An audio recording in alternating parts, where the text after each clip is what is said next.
Hello, everybody. Welcome again to this amazing live stream. Tonight we have a wonderful person, a He's mentor. a liar. He's a mentor. He's a wonderful guy, and he's just starting his tech journey. Introducing the I can introduce you, Okay. Professor the Cannetti, Professor Cannetti. That's going to be your tech channel name, but you're Michael Cannetti, the one and only tech The the extraordinaire. one- the one and only, if they say. Yeah. So first of all, Sammy, Yes, thank you for having me on this live stream and doing this whole thing. It's pretty cool. Um, it's I don't know if I've ever seen you in glasses by any chance. I don't know if I've ever noticed you in I just glasses. got this. I got these like 2 weeks ago, Oh, there you go. and you So, know who forced me to get them. oh, I could take a wild guess. So I guess I could start off by kind of giving you sort of the backstory behind this Mm-hmm. whole thing. Um, so for those of you who don't know me, I have been a filmmaker, a content creator, a college professor, a podcaster for the better part of the last 20 years in a combination of all those different things. And I have always felt that I have a lot of knowledge to share and give, and never have enough time just in the classroom to share that information. And I had this idea back in 2009 for this concept called So You Want to Be a Geek. And basically, what that is essentially everyone is geeky about something, and it's okay to be a geek, and figuring out what that was. And I kind of just sat on it for a long time, and then I built it into this podcast where I literally interview people from all different walks of life about all their different passions and hobbies and fandoms and whatnot. But I always felt that the idea of So You Want to Be a Geek could be so much more, right? And uh, Yeah. I guess from teaching, right? I just Mm-hmm. Sammy can attest to this that like I I don't know if I monologue or I pontificate Yes. or whatever, but I have a lot of knowledge that I want to share with the universe, right? Yeah. And and so my entire adult life, Mm-hmm. everyone always comes to me asking me for tech advice, Yeah. whether it's cameras or computers or whatever, lights and so on and so forth, microphones and so on. I said, why don't I just take all that knowledge that I've accumulated over, 30 or 40 years and put it out on the internet and make a channel called Teaching Tech with Professor Cannetti, where every week I'm going to drop, 10 to Yeah. 12-minute episodes, maybe some a little bit shorter, maybe some a little bit longer, talking about all different topics in tech. And I just started brainstorming this idea out, and I've already scripted the first 8 episodes. I've shot the first four. I storyboarded the first season and a half already for like Right. 24 episodes or so. And I'm going to roll them out weekly and just talk about tech and teach people stuff. And maybe Sammy can also attest to this. Like, I don't just teach the technology of things, I teach about life and philosophy and ideas and concepts and just, Yes. you know, call it therapy, call it mentorship, call it whatever you want. But it's one of those things where I just like to just give like knowledge dumps to the universe and see what happens, kind of thing. Someone in the comments, you might know them. Oh, I know that person. No. She Boot would them, agree. boot them out. And then, I don't like trolls in these live streams. um, so the other part of it was like I have accumulated a tremendous amount of equipment and technology over 2 decades, and I don't use it enough, but I want to use it more and more. So I have two cameras. I've got lights set up all over the place in my studio here. I got a teleprompter rigged up. I got this mic on the boom.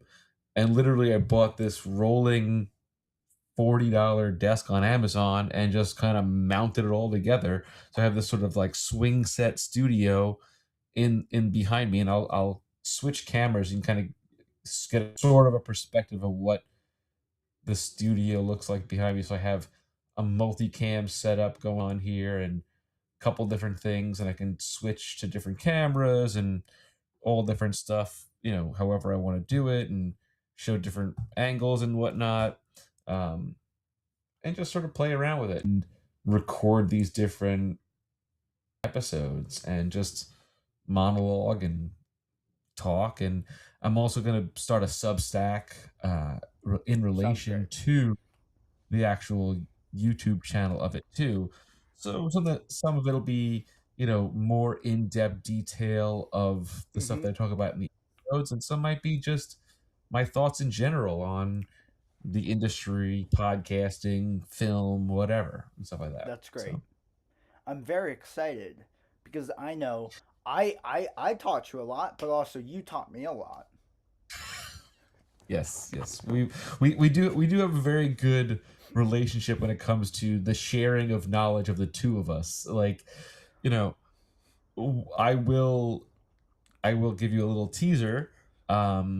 In I think the third or fourth episode, I shout you out because I talk about the FX30 Yes. and how I decided to sink money into it, invest if you want to call it whatever. So, but yeah, so that was sort of like, and you come up in conversation with that in the episode, so you'll be shouted out there a little bit. Thank you. I can't wait. But I still remember that day when we were filming together and you're like, I want that FX30, and you were still on the Canon, and then you're like,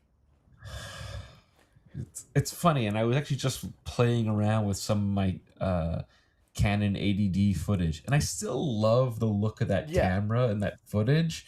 It just, you know, the drawback to it was so limited in Mm-hmm. comparison to what the FX30 can do and give me.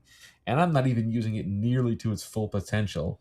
And, you know, the main like thesis statement of this whole podcast movement that I'm working on here is start with what you have, upgrade with purpose, and let the tech grow with you, right? Like, you don't need to invest thousands of dollars in gear if you have a phone and a decent microphone, Um, but if you want to go nuts and be a tech head like me and buy stuff, have at it. I am not here to tell you what to get. I'm here to tell you the mistakes that I made along the way and the things that I learned and how you can avoid those mistakes and make the thing you've been putting off making for so long, right? I feel like Yeah. everybody has these ideas in their head about stuff they want to make, Mm-hmm. and for whatever reason, they put it off, myself included. Life just gets in the way. Totally. And hope hopefully by me giving you some insight or giving the universe some insight about the thing they want to make, maybe they'll go out and make it, right? Yeah. You know. So that's really, really kind of the thesis of the idea, and the whole point of this is because I just I personally have forgotten more ideas than I've made because I've just had so many Totally. ideas over the years that I just thought, "Oh, I'll get to that," and I never do. And I get I get bummed, and I want to make it, and so hopefully my mentorship or advice will help people want to make the thing. So I can't wait. Yeah. What questions do you have for me, sir? What do you want to know? Okay, You've so got me unfiltered and unlimited here. So, unfiltered. I bet no one has seen this side of you. you've seen it a little bit. A I few of a you've little seen me bit, a little unfiltered. but so I have a couple questions. But my first question is why didn't you start earlier? When I started this earlier, or Yeah, just in general? in general, or did because I know was teaching at FDU where you teach now. Did that inspire you to do this more, or like what was that? It's a lot of things, really. I would say, like a lot of people, there have been a great deal of my career where I had imposter syndrome. Was I legit? Did I have something worth sharing, right? You know, uh, could I impart knowledge that people wouldn't think was just me pontificating or just spewing nonsense, right? You know, it was one of those things where I said to myself, am I legit enough? Like, am I? Does what I have to say have meaning, right?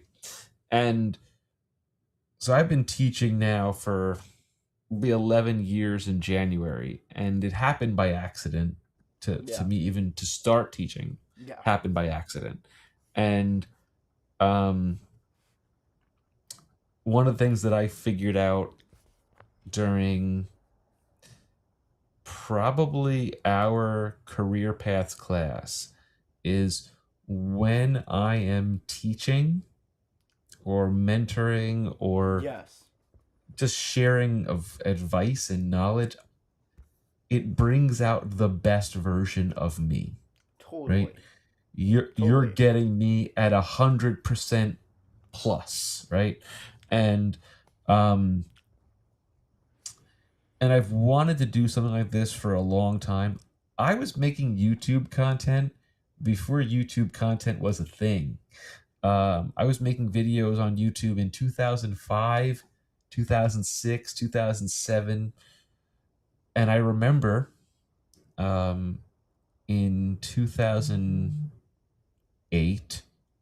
somebody said to me, "You should really take those things down from the internet because you're never going to get a job. I've seen people see you singing goofy videos to yourself in the car of like carpool karaokeing yourself." Oh, that would have And been I said, funny to watch. "Oh, it's hilarious. I have it. I still have them. Me just singing songs in the car. I was doing that in 2005, dude.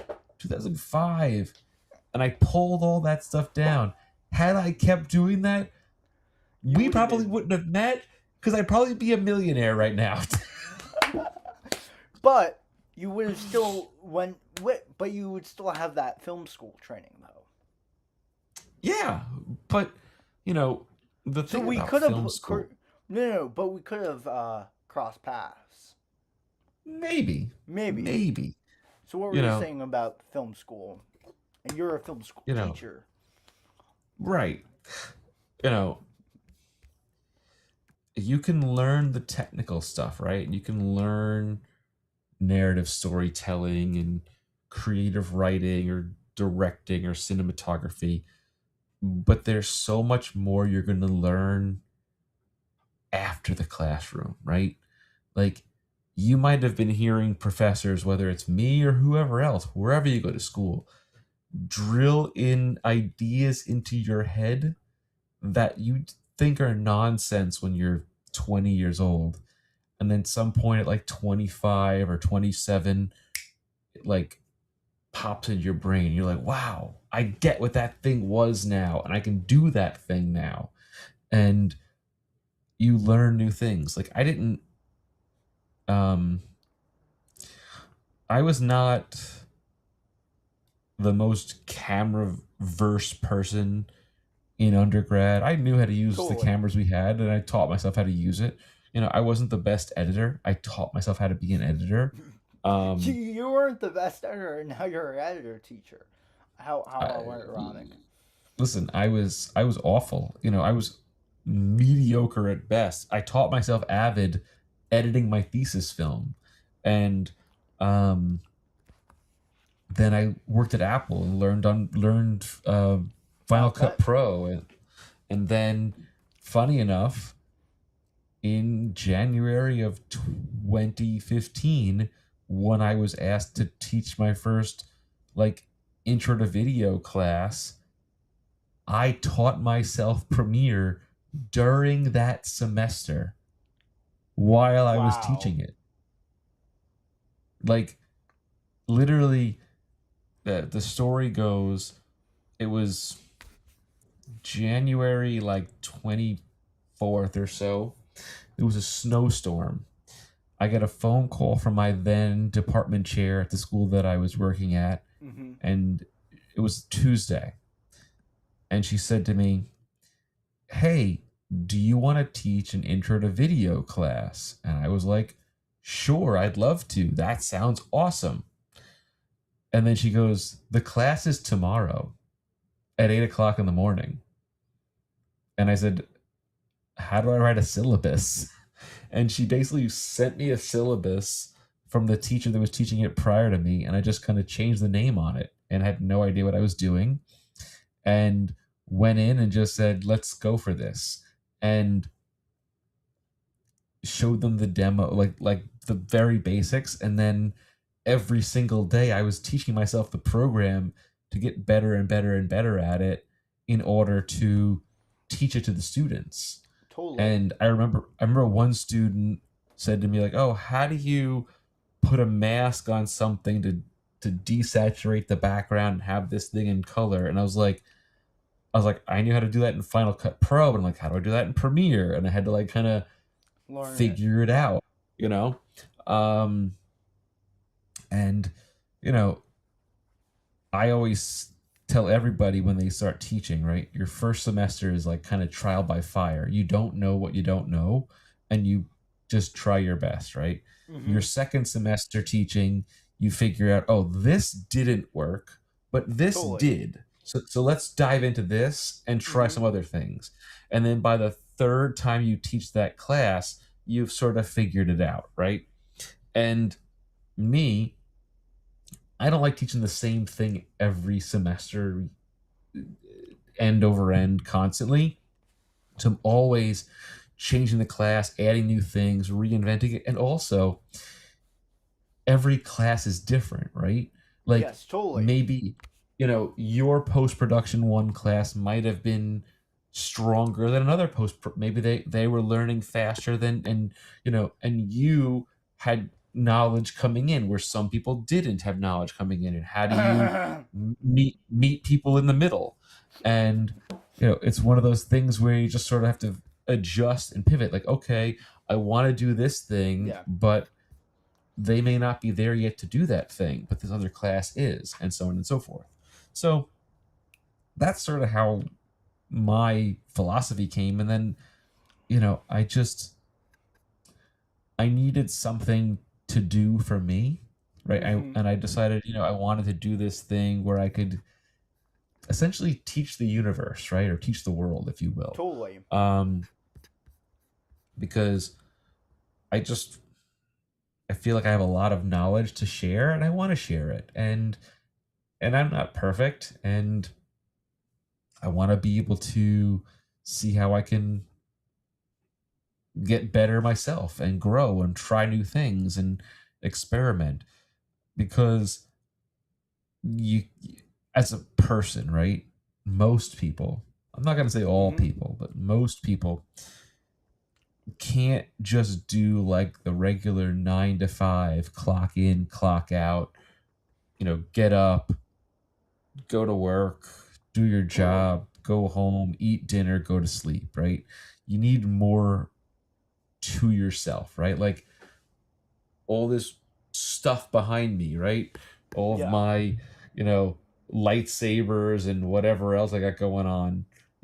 that's another part of me. It's not the only part of me. It's a massive part because I It's have a a huge collection massive. of toys. But hey, whatever. But the cameras and lights and microphones, and I even have some like microphones set up behind me, like just in the background there. Different ones that I've had over the years, because you can't just be one thing in life. Totally. Like you're not just a student, you're not just a DP, you're so much more. You're a creative, you're a designer, an animator, an editor. You can do all different things, right? You can be whatever you want to be, right? And you today at 21 years old is going to be different at 31 years old and Totally. 41 years old. you know like, look at your parents, for example. Like, your dad Yeah. has this archive of music that he's created over the decades. Totally. And but he's not just a musician. He's a business owner, he's a teacher, he's a dad, he's a mentor, he's uh, a producer. He does all kinds of stuff, right? Like, it's we can be a lot of things, and it's Totally. okay to be a lot of things. It's important to be a lot of things. Okay, what other questions you got for me? Keep bringing them on. I'm Okay. curious. Okay. So my next question is there is there anything that you learned at your undergrad that you still use today, or from what you learned? Hmm. Do you mean like technical wise or Technical, yeah. create? Um, Because I it's would gonna. say probably lighting, because though lighting has changed from tungsten based lights to LED lights and whatever, Yeah. the theory still works the same. Key Totally. light, fill light, backlight. 3 point lighting. You know, I have a gobo in the back there, just doing a little kicker off the back wall. Can I see it there? No, it's sort of weird angle. There it is. Yes, I've got a gobo sort of chilling out in the back there. I've got sort of depth of field here. Camera framing, that kind of stuff, right? How to pull focus. Um, and funny enough, though, a lot of things have evolved too. Like, even Totally. script writing from 20 plus years ago to now is a little bit different. Like, the Totally different. nuances of things have changed. Um, Producing is different now too. Like, how you go about getting money for things is very different. Like, if you didn't have the money yourself, you weren't doing it. Now you can crowdfund things. um you know I'll tell you a story. So, in one of David Landau's lighting classes, Yes. the in our building, for those who don't know, um in the building where all the film classes are held, there's this lower level where the studio is, but there's this long hallway where there's some soda machines. And back in the day, those were like fluorescent lights in the ceiling, and you could actually turn them on and off. And so we turned off the entire hallway lights, and we lit the entire hallway with RE tungsten lights, That's what and I threw did too. yeah, and we threw green gels on them. We just shot them at the ceiling, and we went like in and out of shadows, and that kind of got me excited about it. Like, kind of taught me what film noir style lighting was, which is Totally. kind of my jam. When I light, I like to do that kind of style too. That stuck with me forever. Or like how to make a fake fireplace with like a flicker, like a dimmer switch or Flicker whatever. That stuff is dimmer.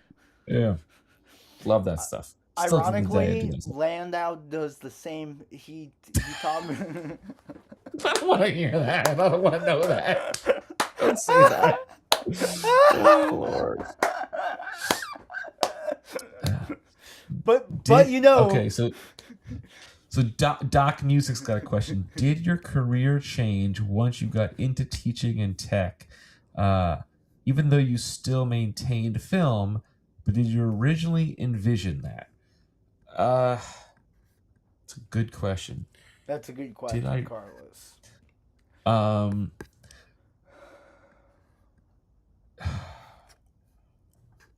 So when I got out of undergrad, right, and I was working a full time job Mm-hmm. just to have money, and did a bunch of freelance or PA work and stuff like that, and I hated it. I hated it. I hated being a PA.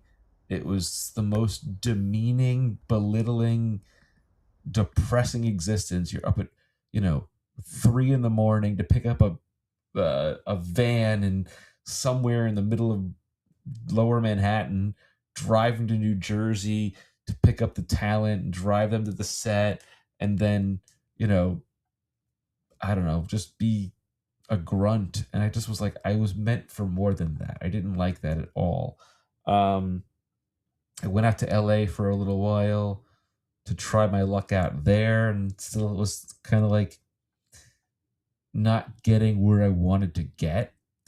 And then I came home and I decided, okay, this, what I envisioned the film industry to be, was not what I learned that it was, at least for my case.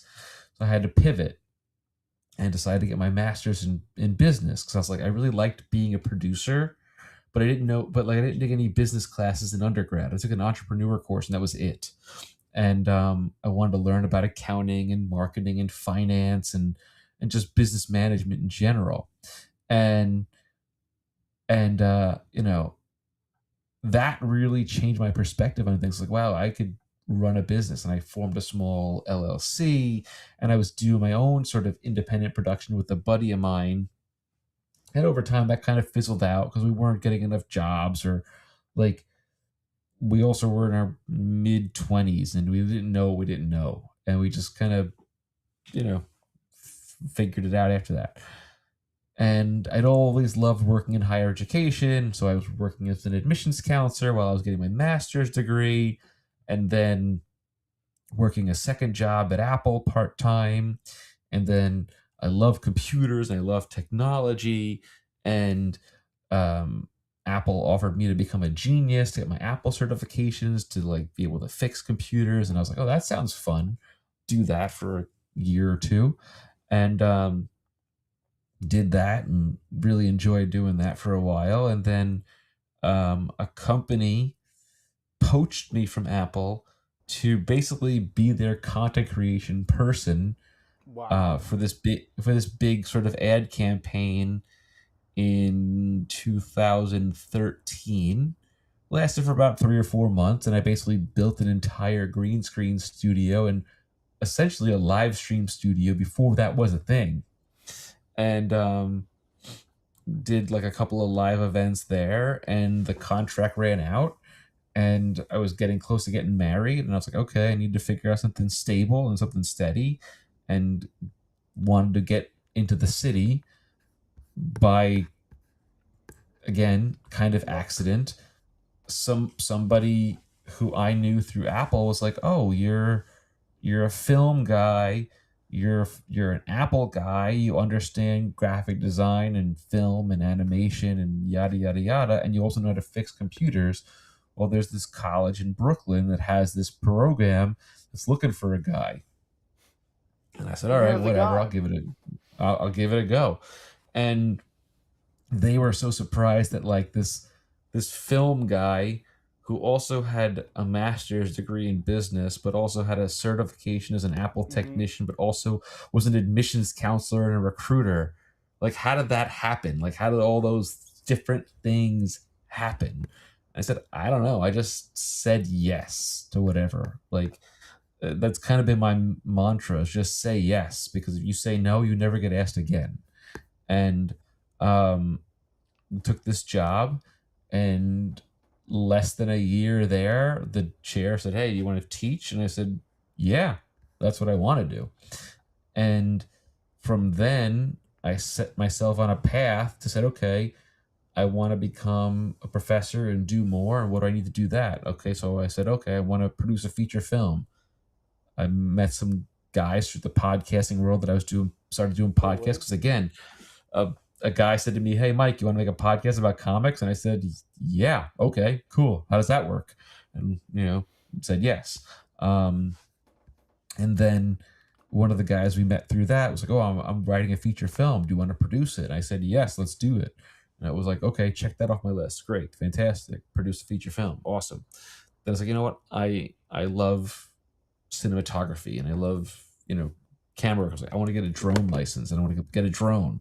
Okay, let's do it.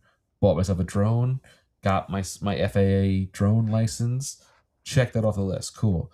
Then I said, hey, I want to teach at a second college, right? I want to do Yes. that. And then, funny enough, I see an ad on higheredjobs.com that was at my alma mater in the film department looking for an editing teacher. And I was like, I can do that. So I picked up the phone and I called up our department chair, Howard Lebov, and said, and I made it a point, right, Yes. that over the course of 20 years to stay in touch with my professors, Lebov and Landau and Vince and whoever, right? And I had just finished getting my second master's and got my MFA because I really wanted to get another master's. That was one thing on my list. It was like they said if you want to be taken seriously as a professor, you need to have an MFA, not just Totally. your MBA. And so I got my MFA in creative writing and screenwriting. And then this ad popped up and I called up Professor Lebov and said, hey, I'm your guy. You don't need anybody else. Don't look anywhere else. I'm the guy. I want this. I will do this. Give me this. And you won't be disappointed. And he said to me, you're going to drive from Long Island to New Jersey? I said, I do not care. I want to do this. And he said, okay. And he gave me one class. And then he gave me two classes. Then he gave me three classes. Then he gave me 3 undergrad classes and a grad class. Then he gave me the ability to make the social media profiles Yeah. for all of our stuff. Then he made me the mentor for the residency program. And there you go. That's it. And There it was you just a go. matter of me just saying yes. Yes. That's And it. you Just and you saying tell me yes. to say yes all the time. Yeah. But now I'm Just saying no. it's fine. Say no. Okay, what's your next question? So we have a question from someone in the chat. We have a great question. So I have some more, but the chat has some questions too. So Okay. what department do you mostly work in? And film PA sucks. Construction. So I do a lot of consulting now. People come to me to help them figure out how to make their thing, whether it's as a producer or as help them get money or locations. Because I have learned, especially when it comes to locations, you can't call them, you can't email them. You gotta physically go there and see somebody in the face. And every single time I went to somebody and said, hey, I want to make a movie. I don't have a lot of money to make this movie, but I want to make this movie and I want to use this location. They always say yes. They want to have their thing featured. I do a lot of that stuff. I do a lot of script reading for people and proofreading and editing. Mm-hmm. I I do a lot of, hey, I need to be able to back up 10 terabytes of media. How do I do that? How do I get that remotely? How do I, you know, do all that kind of stuff? I like that stuff. I like It's puzzles and I easy. like problem solving.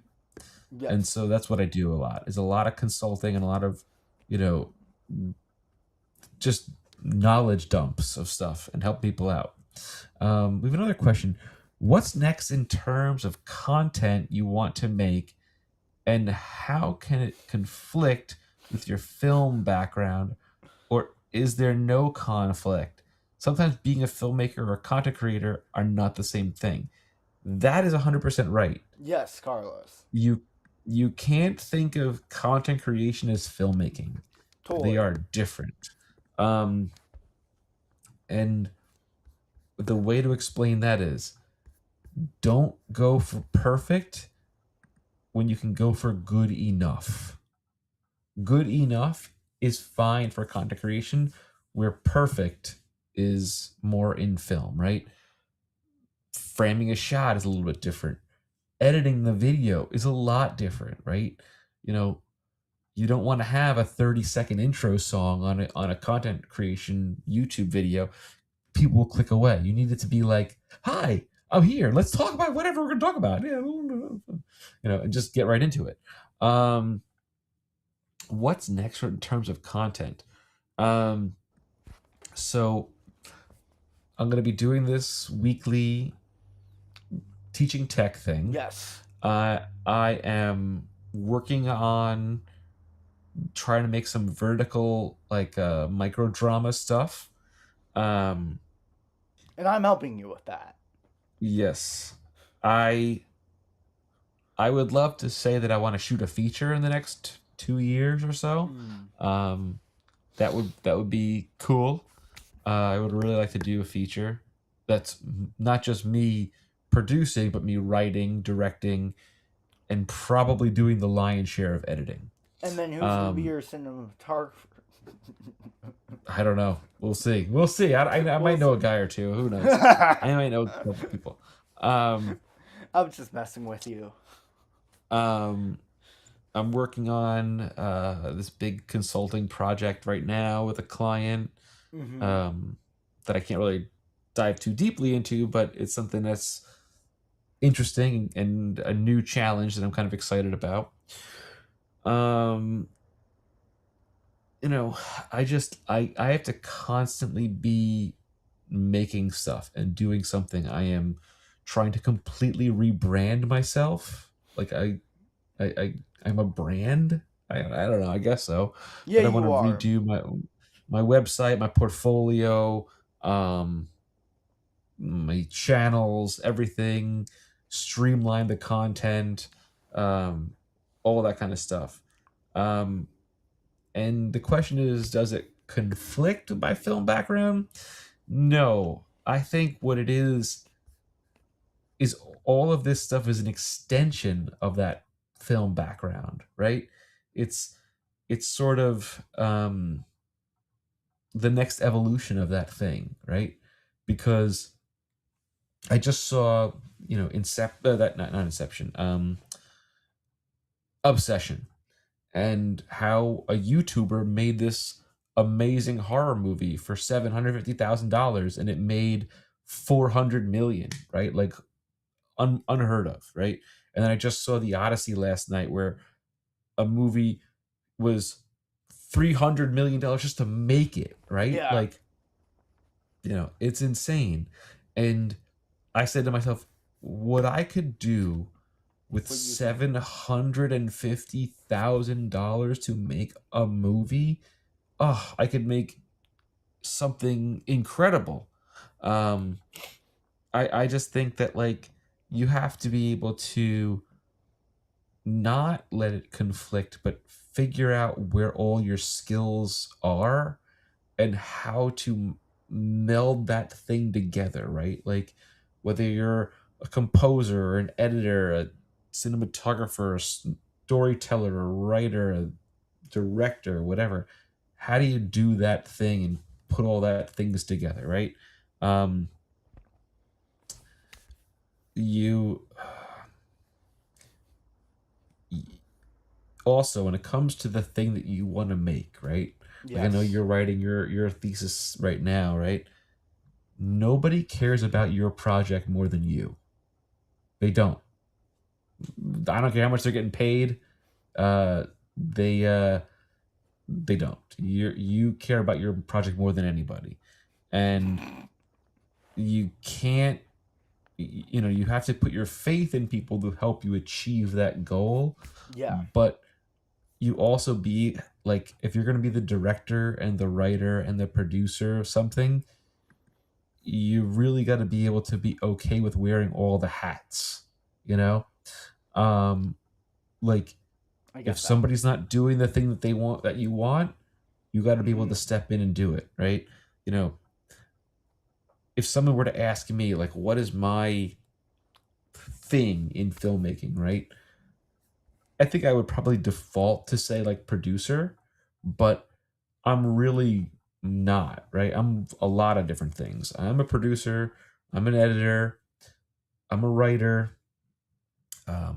If you needed me to be a cinematographer, I could be that. If you needed me to be a director, I could be that, right? I may not be the best at it, but if you handed me any camera, I could frame a shot with the best of them and get that shot. If you need me to light the thing, I can light it just as well as anybody else because I've taught myself how to do everything.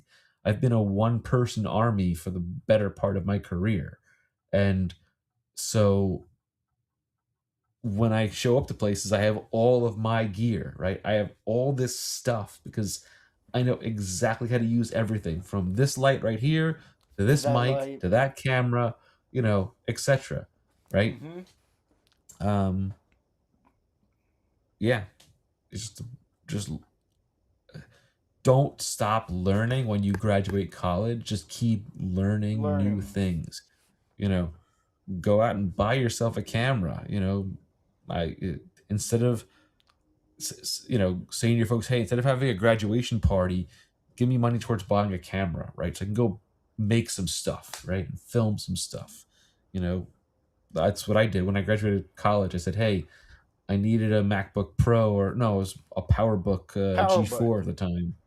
And I said, hey, I want this. I needed to be able to edit, right? I needed to learn how to edit Final Cut and do all that.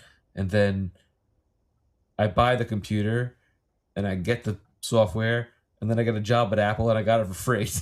I was like, no, what a dummy. What a What a dope. dummy. Okay, what's your next question, sir? So my next question is, since you have done the podcasting content, are you gonna keep on that, or are you gonna switch to more tech videos? It's a good question. So I love interviewing people, right? I love having conversations. The problem that I was running into with So You Want to Be a Geek, and I talk about this in one of the episodes, Yes. is I would tell people the idea, I'd pitch them the idea. I said, hey, I'd like to get your business X on the show. And they said, that sounds great. And then I would follow up to get them to book a date, they would ghost me. And I'm like, okay, cool, great. And I want to keep doing that because I want to learn new things. I have so many things that Passions. that I want to learn Yeah. too. Like, hey, are you geeky about this? I want to learn about it, right? Like, I had no knowledge of vinyl records till I did an episode on it. I want to do an episode on scuba diving. I do an episode on coffee. I want to do an episode on bourbons and wineries and mixologist, whatever you name it. I could find an episode because I like learning stuff. Kind of like Dirty Jobs meets diners, drive-ins, and dives in a way. Mm-hmm. And I'd like to continue doing that. But what I want to do right now is take this brand, this So You Want to Be a Geek brand, Mm-hmm. and help people. Help people. Wow. Yeah. I'm tired. Help people make the thing they want to make, the geeky thing they want to do. I want to help them make that geeky thing. And so hopefully that can parlay into something else, right? Who knows? Who knows? And then my next question is, how, I know you said you want to make weekly videos, but how consistent are you going to be, like, with posting on social media? Is it going to be like, the plan is there's gonna be a new episode every week for a year, oh, that's great. and I'm gonna drop reels probably 3 times a week. That's the goal. I want to try to make 52 videos in 52 weeks. Maybe a week off around the holidays. Yeah, bloopers. You got it. That's for Blooper. sure. Oh man, let's edit. This is live, baby. We live. Take two. What's very Yeah. good is you can edit the live streams afterward. So Thank God. Thank God. Thank God. thank God. We're Can we get some reels out of this too? Get some little shorts content out of this we stuff. can. We can. All right. Um, so the I guess kind of the moral of this whole thing is, you know, I want to help people feel okay with making the thing they want to make and putting themselves out there and not being afraid to be who they are or show the unique skill that they have. Like, this is not a review channel. I'm not going to be like, oh, buy this Shure microphone because it's the best one. I'm going to say it's the best one for me because it met my price point. I like the way my voice sounds on it. But I've tried several other microphones that I'm also happy with too. But, it's all about what is right for you. And, um, it's sort of like one of those things where I think everyone has ideas. Everybody has hopes and dreams and wants and desires and whatnot. But there's this fear of taking it 100%, right? Yeah, totally. Like, I have a buddy that I joke that he's Mr. 99%. He never gets it all the way done. He gets real close and Real then doesn't close. finish. And, I have that problem too a lot of times where I'm sort of like, Me too. and I just want to see this idea play out, see where it takes me, right? You never know. You Because know, I have learned a lot and I want to share a lot. I'm thinking I might do the same thing as you. Start posting again. You're gonna steal my idea? What the hell? I used to do 2 times a week live. That's Consistent, cool. so and then life That's good. Good. happened. Just wait till you're married and have kids, and life really happens. There's it's amazing how fast a day goes by. Fast. Like, before I had kids, before we got married, I used to get up at like 4:30 in the morning, go to the gym at 5 a.m., work out till 6, get on the train, go to the city, work till 5, sometimes till 8, get home, go to sleep, get back up and do it again at 4 o'clock in the morning. Now I'm like, if I can sleep till 6:30, it is like seeing a Heaven. unicorn. It's glorious. It's glorious. Are there any other questions in the chat? Any Any as we sort of questions? wrap up? I was gonna wrap up too because I have a couple more, but then I'm like, it's getting a little late. But Dude, give me another one. What do you got? Fire at me. Let's okay, do rapid fire here. rapid fire. Are there any choices, any tech choices that you regret buying in the last year and a half? Last year and a half. Last year and a half, I'd say no. Over the last 5 to 7 years, yeah, there's a couple I would say. Like, I and I talk about this in one of my episodes. Like, I bought a Zoom L8 recorder because I thought I was gonna do like these studio style multi microphone interviews, and then COVID hit and it sat in a box for 5 years till I sold it. That was a regret. Um, I've bought a handful of things over the years that I was like, I didn't need to buy that.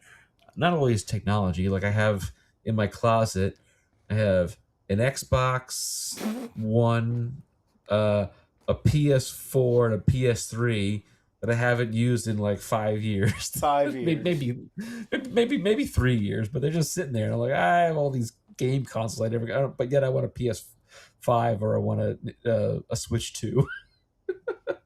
um, Oh, Peter Gregg says, has the professor used Lumilet, and what does he think of it? I was a beta tester You on the were a Louis beta. Light. Yeah. Uh, it's a very cool app. It's a very clever idea. Um, I dig it. I think it's got a lot of good uses, especially if you want to be creative and make your own LUTs. If so, to the creator of that app, good luck and Godspeed. There you go. All right, what's your next Yes. question, pal? So my next and final question, because I'm wrapping up, is: Okay. are you tempted with the FX5? No, no, I'm Oh, not. and why is that? Um, because I haven't used my FX30 to its full potential. Yes, If I was shooting a feature, right? you would get. Then I would consider the FX5 as the A camera, but still have the 30 as my B camera because it's just the small form factor of it. You can get into places you can't get into cameras bigger than that into. But if I was shooting a feature, I would definitely consider it because of just what it can do. And it's again the one thing that I don't understand what like they could have figured out how to get those ND filters in there, right? Like No, no, if they no. could have got I that in there. I watched a That, video and they said that the size of the camera, it would be like hard to make because it would like block the sensor or something like that. It was like a yeah, detailed. make it a quarter-inch thicker, and you could get the ND Oh, filters in there. I I'm listen. If Black Magic could do it, they could have done it. Black That's what I Magic. think. Did Black Magic do it? Black Magic's Pocket 6K Pro has had built-in ND filters for 7 years now. Wow. In that form factor, and it's thicker, but the camera shoots 6K raw and has built-in NDs. It just has a micro four third sensor as opposed to a full frame sensor. Yeah. But see and listen, you guys out there, I'm not even that great of a camera guy, but I know about cameras. I know You're about a good camera cameras. guy. I'm decent. I'm decent. You I can frame you a hell you of a shot. shot you shot half of your thesis. I listen. The Black Magic is cool. The one problem I have with Black Magic is the raw files are just so big. They're and just that's so big. why and that's why I'm thinking of rent. I'm gonna see how much to rent a FX5 is, because I might shoot my thesis on that. I mean, Because you have all the lenses that are compatible with it already. I mean, I'm gonna rent out the from the school, the Zeiss and the, what's it called, the Panavision ones or the not the Panavision. Those are huge. No, yeah. the Cooks. Oh yeah, those are cool. Those are cool. Well, listen, Sammy, this was a lot of Yes, fun. I'm glad we did this. This was definitely a totally. unique thing. But yeah, listen. So, folks, if you want to check it out, you can follow me on Instagram and TikTok at SYWTBAG. That's Switbag. And you can also follow that on YouTube as well. That's where you can find Teaching Tech with Professor Cannetti, which will be dropping the pilot or the like. I'm calling it the 0 episode is dropping this coming Wednesday, and then there'll be new episodes every single week going forward. So Yes. check it out. Please follow along, watch it, like, subscribe, all the things. And when the Substack comes out, I'll share that as well. Okay. Thank you for watching, everyone, and I'll see you next time. The link is down Bye, below. Bye. bye, everybody.